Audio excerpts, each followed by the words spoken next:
আগামীকাল শক্তিশালী একাদশ নিয়ে মাঠে নামছে আর্জেন্টিনা। পেরুর বিপক্ষে ঘরের মাঠে জয় ছাড়া কিছুই ভাবছে না স্কালোনি শিষ্যরা। এদিকে এবারের বিশ্বকাপ বাছাই পর্বে লাতিনের সেনাদল আর্জেন্টিনা, আর অন্য মেরুতে পয়েন্ট টেবিলে 9 নম্বরে অবস্থান পেরুর। সেক্ষেত্রে আরো একবার আর্জেন্টিনার মাটিতে গোল করার উৎসব করতে দেখা যেতে পারে আলবিসেলেস্তাদের।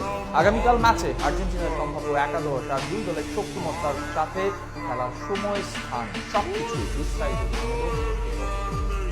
5 ম্যাচ 2 জয় 2 হার 1 সমতা। অর্থাৎ আর্জেন্টিনা যে নিজেদের সেরা সময়ের সেরা খেলাটা উপহার দিতে পারছে না, সেটা অন্তত অস্বীকার করার কিছুই নেই। কিন্তু সর্বশেষ ঘরের মাঠে প্রতিপক্ষকে দিয়েছিল 6 গোল। এবার আবারও আগামীকাল ঘরের মাঠে অপেক্ষাকৃত দুর্বল দল পেরুর বিপক্ষে মাঠে নামবে আর্জেন্টিনা। তবে আর্জেন্টিনার একাদশে বেশ কিছু পরিবর্তন আসবে টেকনিক্যালি, আর সে দুটি পরিবর্তন আনতে হবে বাধ্যগত। বিশেষ করে ডিফেন্স লাইনের 4 জনের 2 জনই ছিটকে গেছেন ইনজুরির কারণে। নতুন করে স্কোয়াডে ডাক পেয়েছেন মেদিনা আর আছেন লিওনার্দো।